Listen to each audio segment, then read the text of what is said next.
Hello and welcome to Morning Call for Tuesday, the 19th of March 2019. Good morning, I'm Fab from Hamburg. Sorry, I'm a bit late. I slept in a little bit, as you can probably tell.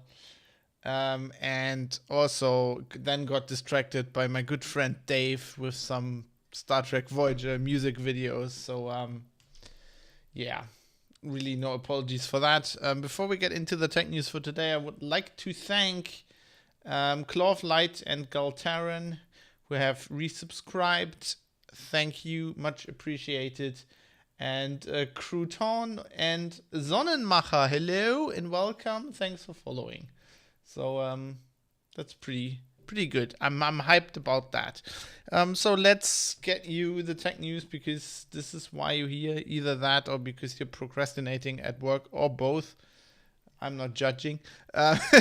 So first off, following the stories of the Boeing 737 MAX 8 and its problems, interesting things coming to light. Apparently, well, Boeing was designing this plane to compete with the Airbus A320neo, which is basically an established Airbus design with new engines that would have reduced emissions.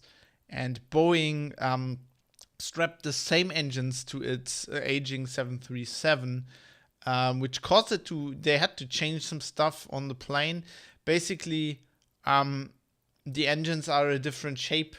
They're more aerodynamic, and they had to change the height of the plane, like of the engine mountings, so that they would fit, because the landing gear is really short on the 737. And that changed the whole like weight distribution of the plane, apparently, which pilots were talking about even before these crashes. The 737 is considered relatively forgiving. But pilots were saying with the change of this of the weight distribution, the plane tended to go, the nose tended to rise in certain situations. And what Boeing apparently did is, when they redesigned this, because they were behind Airbus, was out innovating them with the 320neo. They had to push this out really quickly. Apparently, they skipped on a lot of tests, or like Boeing did a lot of the tests themselves instead of the FAA doing it, because they were having problems with government agency not having enough funding, not having enough money, basically. And so they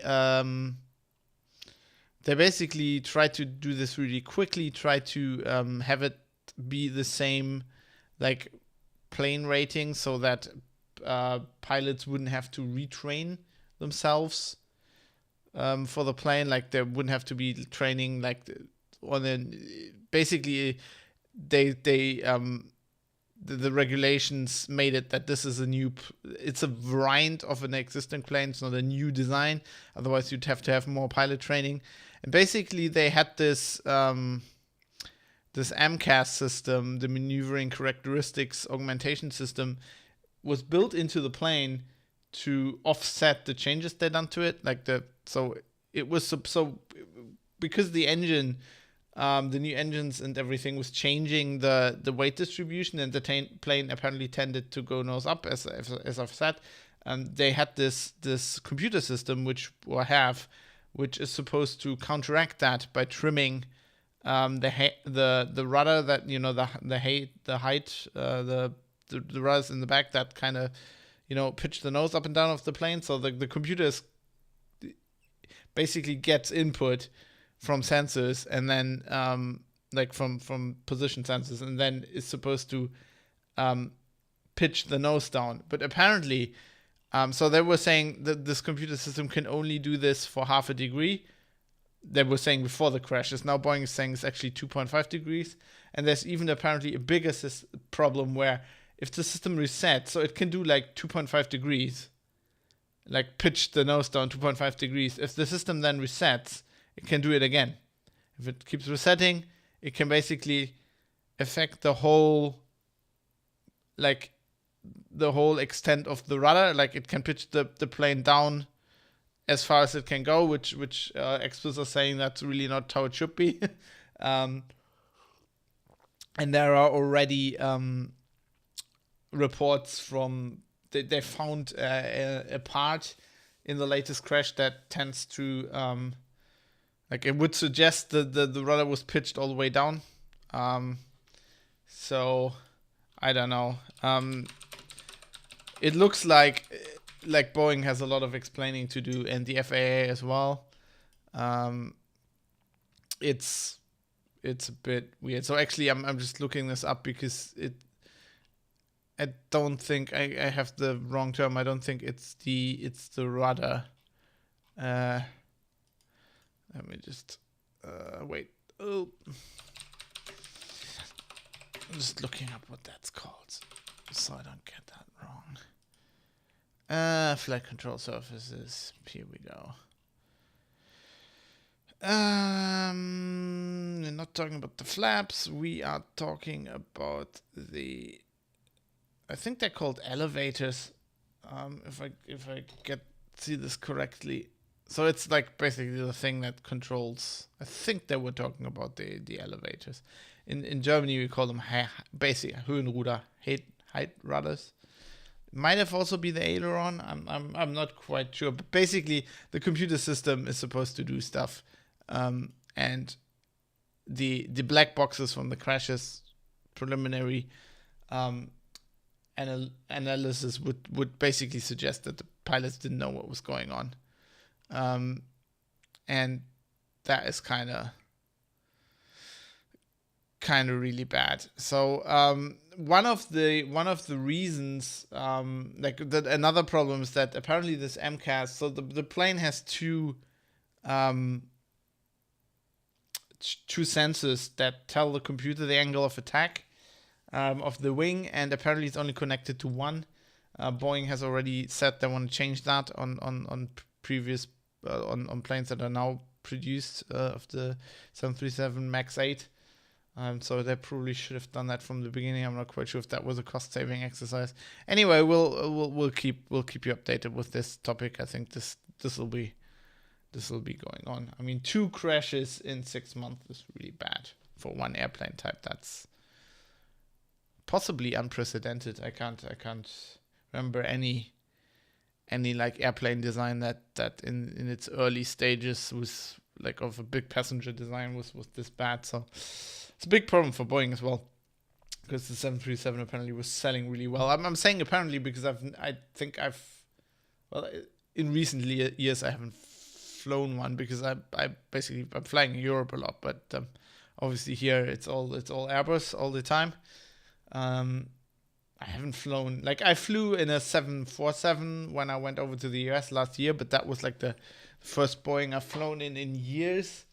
So interesting. So it's weird because Airbus having with the 380, we were talking about them having problems, sales problems and stuff, and now Boeing is in even deeper shit, it seems like. In other news, it has now come to light that apparently MySpace has lost a ton of music. All the music on the platform, that's 50 million songs, as the register terms this, from MySpace to My Free Disk Space. The register getting a lot of mileage out of their €1.23 tip, by the way. It's been on there for ages. Yeah. So apparently this happened last year.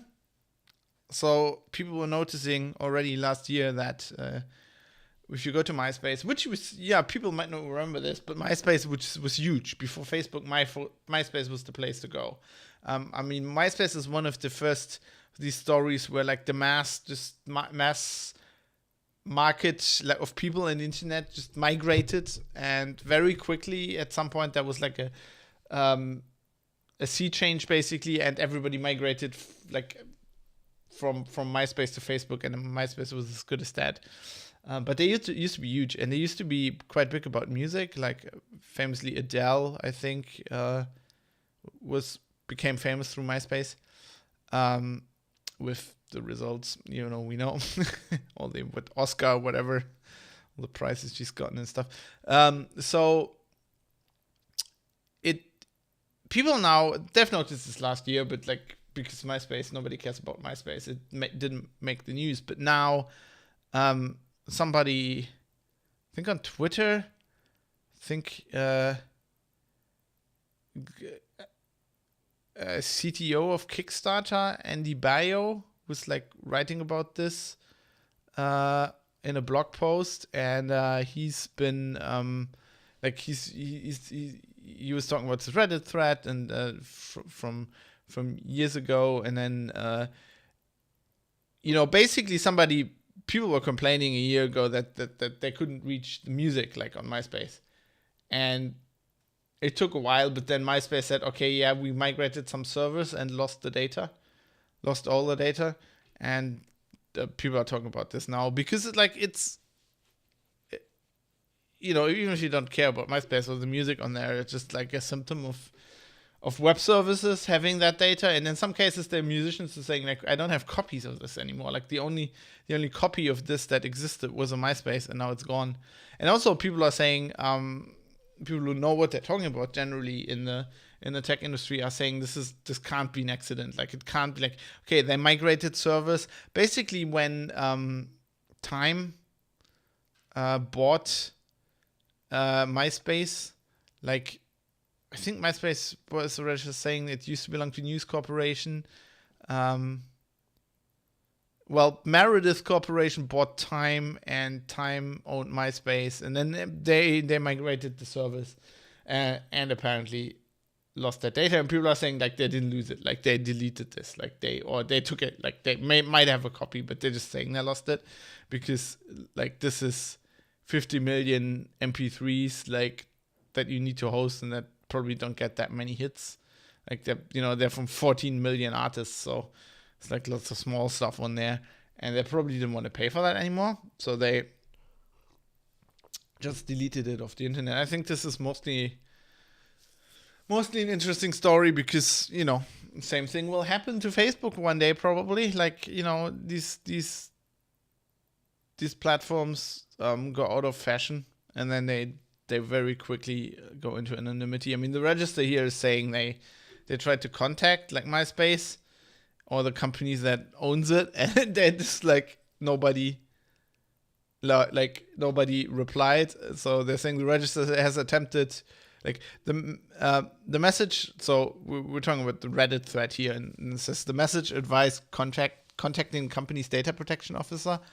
The register has attempted to do so, but has not received a response. We've also reached out to the company's media relations group to no avail. Frankly, we're not sure there's anyone home.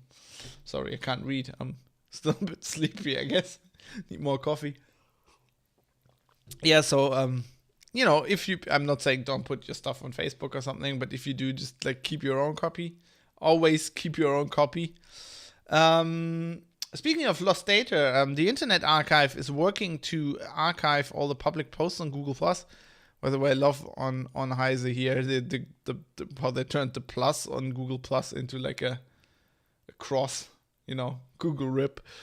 So on April the 2nd, so very soon, Google is turning off Google+. Oh, I'm just seeing that. I'm just remembering. So this is like 2 weeks off, and of course that's Tuesday, and Monday is like April the 1st.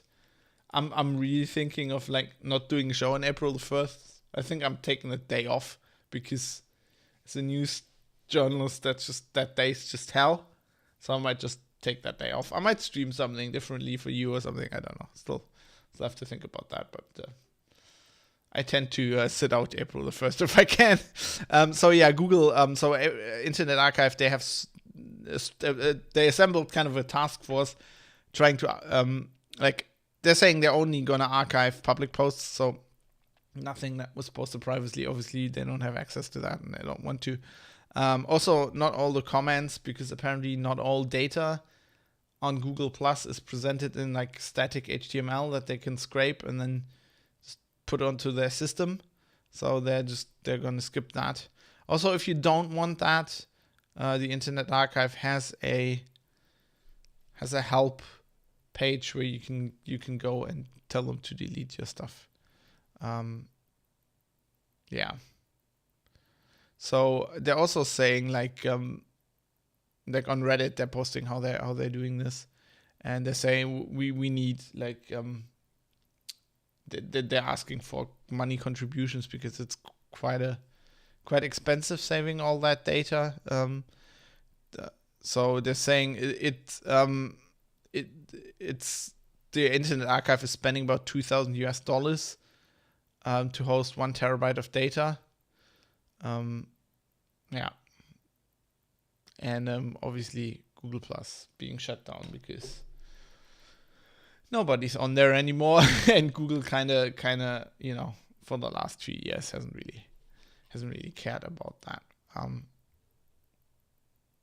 Talking about the internet, we talked about the Russians thinking like disconnecting themselves and having their own internet. Putin has now passed kind of controversial laws that inside of Russia restrict kind of what you can do on the internet quite severely. So basically they can block stuff and even like put people in jail if they post certain things. So it's like basically it's saying like if you post fake information, but the problem here is that the government decides what, like, it's from the viewpoint of the government what information is correct and what not. So let's say you're a journalist and you're investigating government wrongdoings. I mean, you could be posting something that's factually completely correct and writing about it, and the Russian government is just saying, no, this is not the party line, so to speak. Let me put on the Lenin hat. This is not the Bolshevik party line. Yeah, so this is worrying. This is really worrying. And there's like a human rights council that Putin has convened that has said this is a bad idea, but he's like, okay, I'm gonna sign this into law anyway. It's very, very worrying. Like another thing that they are not allowing is like not having enough respect for state organs and stuff you post. It's like, what? Like that. I mean, famously in Germany, we recently got rid of that very old law where it was not allowed to make fun of like the head of the government, which is like a law from like Bismarck's time, where I guess, in that time that thinking was that was just part of the times, that's how government works, but not really made for this day. And it looks like Russia is going backwards with this, not forwards. Yeah, in less political news, well, I don't know. There are people political about Apple. Apple has announced new iPads, so I'm a bit miffed about this. I bought an iPad Pro because I needed like the iPad Pencil, and I really like the iPad Mini because just of the form factor, and the iPad Pro just has a better screen and has the Pencil. And And they have now announced that the iPad Mini and the iPad Air are getting upgrades, both models that they haven't done anything about for years, and they're basically getting a lot of features from like the higher level iPads. They're getting like the nice screen, the laminated screen, with the they're getting the dynamic color management, where it kind of, until now only the iPhones and the iPad Pros had that, where it's like analyzing the color temperature in the room and then changing the display to make it look the same in all lighting conditions. They're getting pencil support only for iPad Pencil 1, but that's the one I'm using as well. So, the newer one, the only really change it has is that you don't have to like plug it in to charge it. It has like a magnetic. You can just lock it to the iPad magnetically, and it has like induction charging. And these are obviously, they're not cheap, but they're a lot cheaper than the big iPads. So the iPad Air is starting at 549 euros, and the iPad Mini starting at 450. For the small model without LTE. Pretty cool. If I had known this, I probably would have bought one of those. I really like the iPad Mini. I think the normal iPad is just too big. It's like really awkward to hold. Like if you put it on a stand on the desk, yes, but like I have a laptop for that. Interesting. I mean, Apple with these has taken a lot of time to update them, and now they're finally done. So something for the Apple fans. And another news story from Apple. Stanford University has published a study today not today, actually a few days ago, but the news kind of hit today. Priority 1 message. A study of over 400,000 participants who had Apple Watches and iPhones. And we're talking about the old Apple Watches here, like the first 3 models, so the one without the ECG. And they basically looked at how... Oh, Keith G, thank you for subscribing. Appreciate it very much. Also a nice short username, so I don't have to fiddle with the Alcast again. Thanks, mate. That's awesome. So they have... This is a study how well the Apple Watch does in detecting atrial fibrillation, which is a heart condition that a lot of people have. It's often intermittent, so goes undetected for a long time.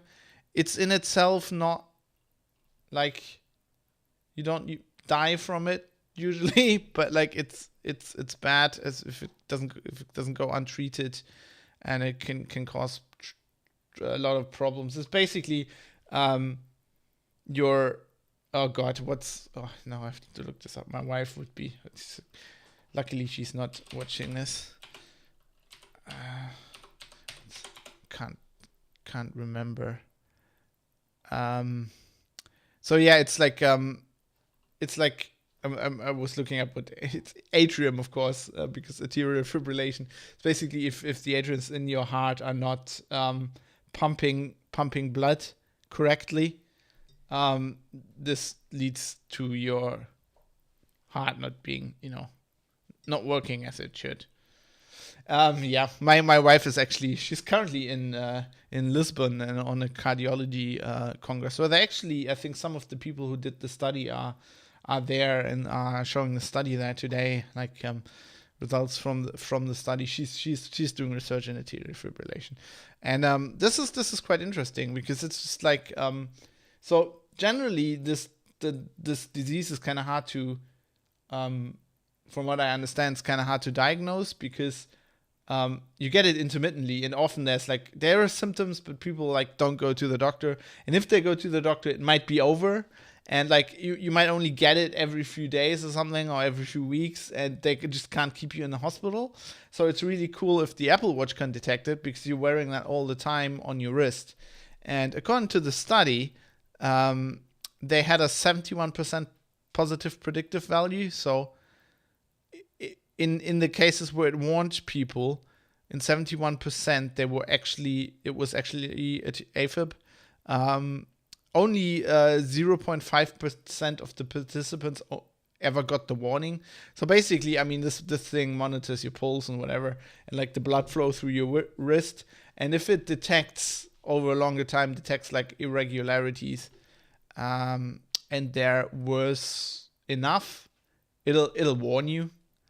And they, Apple sponsored this study, and they enrolled Apple customers, and so basically they also checked with like if the Apple Watch diagnosed this and then went into a hospital and then had some tests done, electrocardiography patch recordings, and then just compared that and saw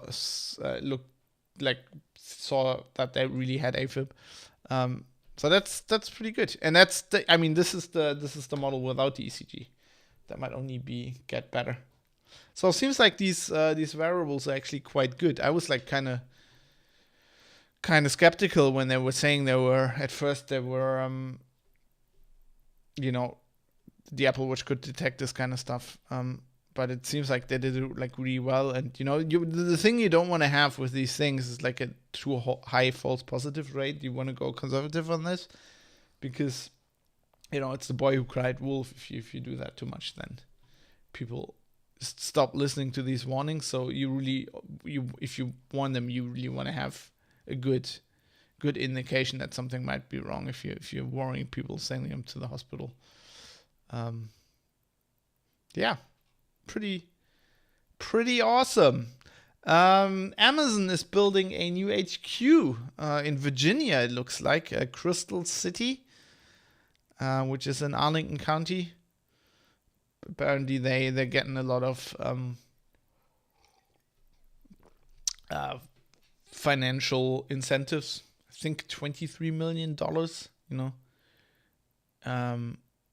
Virginia is giving Amazon $750 million, and so Crystal City is like a suburb of Washington, I guess.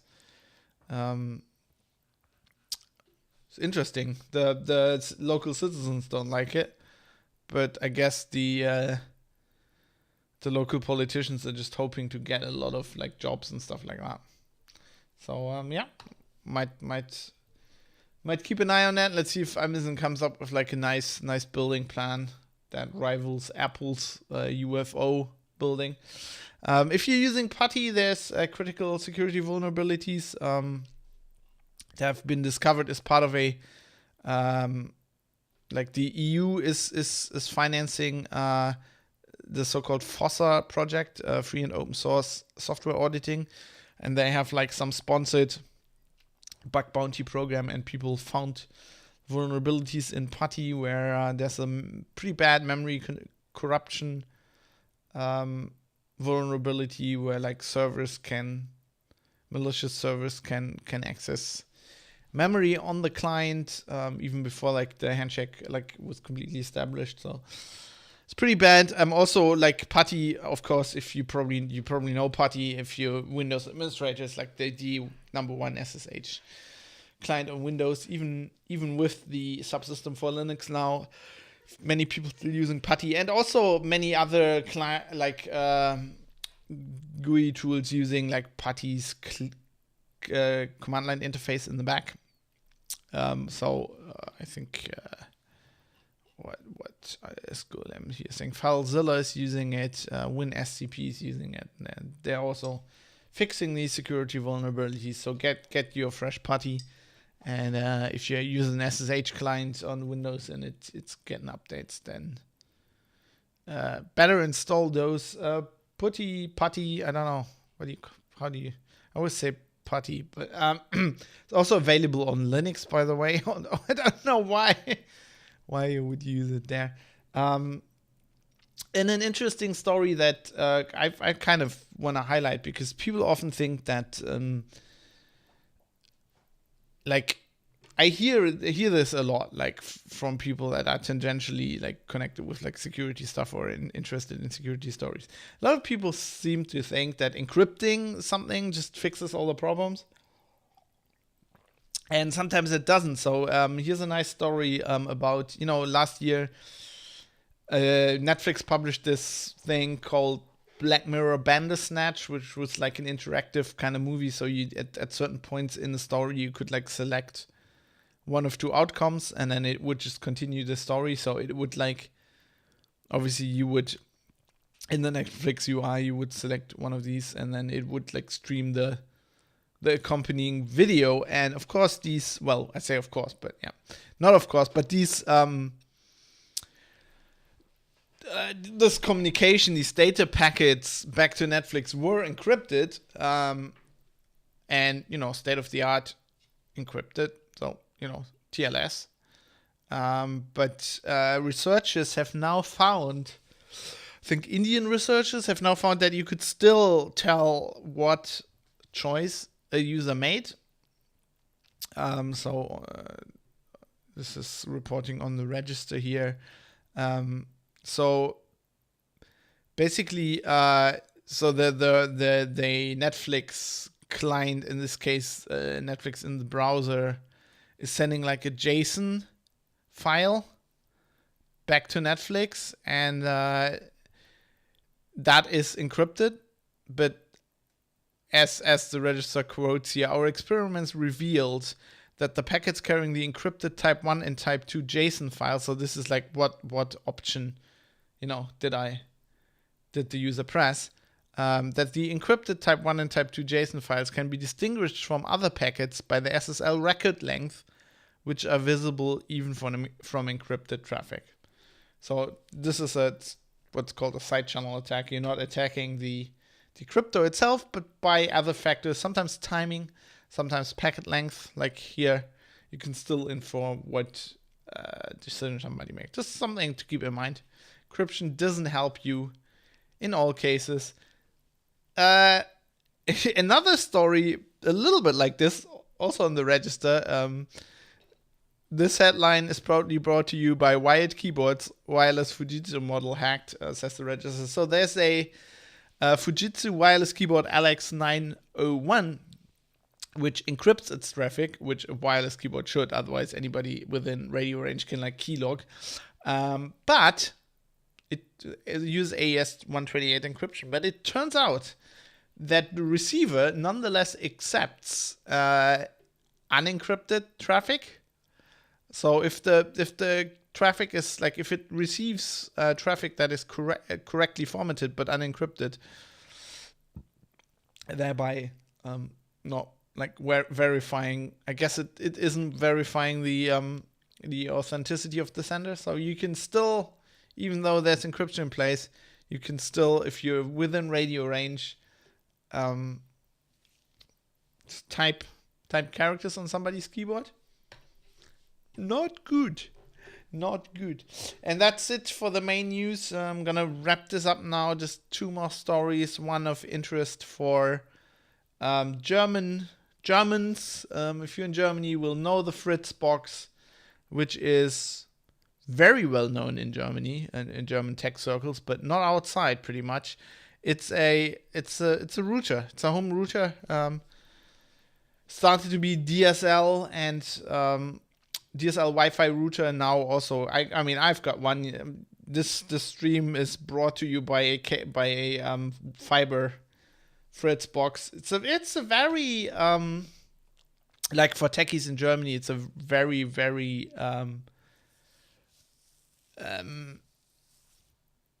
like it's a choice that is liked by very many people because they're very customizable. There are ways of putting like your own OS on there, but even if you don't do that, from my experience, I mean, I wrote about wireless routers or like consumer home routers for many years. Wrote stories about security vulnerabilities in these pretty much every week for years. And AVM, the German company who makes the Fritzbox, distinguishes itself almost uniquely by actually responding to security problems by delivering fixes really quickly.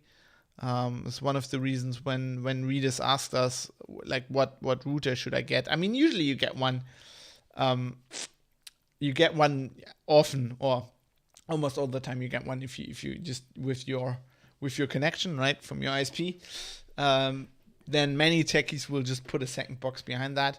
But also you can, like in Germany, sometimes you can just buy your own. I mean, that's what I did. I have a telecom connection here, a fiber connection, and they will rent you a box. But I was like, no, I'm going to buy my own. I bought a very expensive fiber Fritz box just because of these reasons, you know, mainly because you actually get security updates with these things, which is nice. And what I was actually going to talk about, sorry, little diversion here. I mean, I got to explain to people what a Fritzbox is. I mean, this is also a very German name, isn't it? I mean, that sounds like it should have like a Pickelhaube. Herr Liefer says, oh wow, that's how to make yourself unique in these times in Germany in terms of tech, by actually answering.